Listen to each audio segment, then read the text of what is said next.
कभी सोचा है कि क्या हम इतिहास को बदल सकते हैं, या फिर वक्त एक ऐसी नदी है जिसके बहाव को सिर्फ देखा जा सकता है, उसे मोड़ा नहीं जा सकता।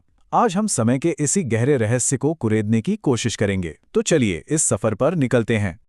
चलिए सीधे भविष्य में चलते हैं। सोचिए, साल है 2099। जगह है मुंबई का एक टॉप सीक्रेट रिसर्च सेंटर। और वहां एक ऐसा आविष्कार हुआ है जिसे अब तक सिर्फ एक सपना माना जाता था। एक ऐसी खोज जो इंसान की पूरी समझ को हमेशा के लिए बदल सकती है। लेकिन उस शानदार मशीन पर एक चेतावनी भी लिखी है। अतीत को छूना भविष्य को मिटा सकता है। ये सिर्फ एक वार्निंग नहीं है, यह मानो एक भविष्यवाणी है जो इस पूरी कहानी का सेंटर पॉइंट बनने वाली है। तो कहानी का पहला चैप्टर शुरू होता है समय में पहले कदम के साथ। देखते हैं कि यह पहला सफर, जो रोमांचक तो है, पर कितना खतरनाक भी साबित हो सकता है। और इस कहानी के हीरो हैं डॉक्टर आरव मेहता, एक ब्रिलियंट साइंटिस्ट जिन्होंने बनाई है टाइम शटल मशीन। जी हां, एक ऐसी मशीन जो इंसान को वक्त के आर पार ले जाने का दम रखती है। हाँ, तो आरव का मिशन बिल्कुल क्लियर था, एकदम क्रिस्टल क्लियर। उसका इरादा इतिहास को बदलना नहीं, बिल्कुल नहीं। वो तो बस अपनी आंखों से उसे देखना चाहता था। डेस्टिनेशन क्या थी? साल 1947, भारत। और इवेंट, आजादी का वो ऐतिहासिक पल। इरादा तो बहुत नेक था, पर क्या समय के खेल के नियम इतने सीधे साधे होते हैं? लेकिन कहते हैं ना, एक छोटी सी चूक भी बहुत भारी पड़ सकती है। और बस यहीं से कहानी में एक जबरदस्त ट्विस्ट आता है। एक गलती और एक पूरी तरह से बदला हुआ भविष्य।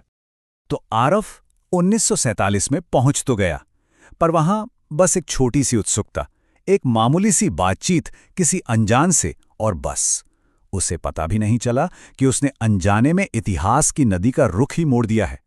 एक छोटा सा पत्थर जो वक्त के तालाब में बहुत बड़ी लहरें पैदा करने वाला था। और जब आरव वापस अपने समय 2099 में लौटता है, तो उसे जो दिखता है उससे उसके होश उड़ जाते हैं। सब कुछ, मेरा मतलब सब कुछ बदल चुका था। ये वो दुनिया थी ही नहीं जिसे वो छोड़कर गया था। और ये बदलाव कोई छोटे मोटे नहीं थे, बहुत बड़े थे। जिस भारत को वो एक टेक्नोलॉजिकल सुपर पावर के तौर पर जानता था, अब वो किसी और ही राजनीतिक रास्ते पर था। और सबसे डरावनी बात, उसकी अपनी लैब, उसका सारा काम, यहां तक कि खुद उसका नाम इतिहास के पन्नों से ऐसे गायब था जैसे वो कभी था ही नहीं। साइंस की दुनिया में इसी उलझन को ग्रैंडफादर पैराडॉक्स कहते हैं। ये एक बड़ा ही दिलचस्प थ्योरेटिकल प्रॉब्लम है। सोचिए, अगर कोई अतीत में जाकर अपने ही दादाजी को किसी वजह से अपने अस्तित्व से पहले ही खत्म कर दे, तो उसका तो जन्म ही नहीं होगा। और अगर उसका जन्म ही नहीं हुआ, तो वो अतीत में गया कैसे? समझे? आरव ठीक इसी पैराडॉक्स के जाल में बुरी तरह फंस चुका था। तो अब आरव समय के सबसे बड़े पैराडॉक्स, ग्रैंडफादर पैराडॉक्स के सामने खड़ा था। सवाल यह था कि क्या वो इस चक्रव्यूह से निकल पाएगा या हमेशा के लिए इसमें फंसा रह जाएगा। और यहीं पर सबसे बड़ा सवाल खड़ा होता है, क्या एक बिगड़ी हुई, टूटी हुई टाइमलाइन को वापस जोड़ा जा सकता है? क्या आरव अपनी दुनिया, अपना वजूद वापस पा सकता है? लेकिन आरव वो हार मानने वालों में से नहीं था। उसने एक और कोशिश करने की ठानी, एक नया एक्सपेरिमेंट। इस बार वो अतीत में एक सोशल इंटरवेंशन करेगा। उसका आइडिया ये था कि शायद किसी बड़े सामाजिक बदलाव से वक्त की गाड़ी वापस पटरी पे आ जाए। पर देखिए, वक्त का अपना एक अलग ही तरीका है काम करने का। जैसे ही आरव अतीत में कोई बड़ा बदलाव करने की कोशिश करता है, एक इम्बैलेंस तो बनता है, लेकिन फिर कुछ नई घटनाएं खुद ब खुद होने लगती हैं जो उस बदलाव को कैंसिल कर देती हैं। ये बिल्कुल ऐसा है जैसे हमारे शरीर का इम्यून सिस्टम होता है ना, जो बाहरी हमले को बेअसर कर देता है। ब्रह्मांड भी कुछ ऐसा ही कर रहा था, वो खुद को ठीक कर रहा था।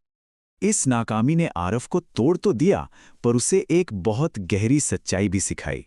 उसे समझ आया, ब्रह्मांड का आखिरी और सबसे मजबूत नियम। और आखिर में आरव को एहसास होता है, उसकी जो फाइनल लर्निंग थी वो ये थी, टाइम ट्रैवल मुमकिन तो है, पर समय वो हमसे कई ज्यादा समझदार है। हम इतिहास के दर्शक बन सकते हैं, पर उसके डायरेक्टर नहीं। तो इस पूरी कहानी का निचोड़ क्या है? यही कि समय कोई कंप्यूटर प्रोग्राम नहीं है जिसे हम अपनी मर्जी से रीराइट कर सकें।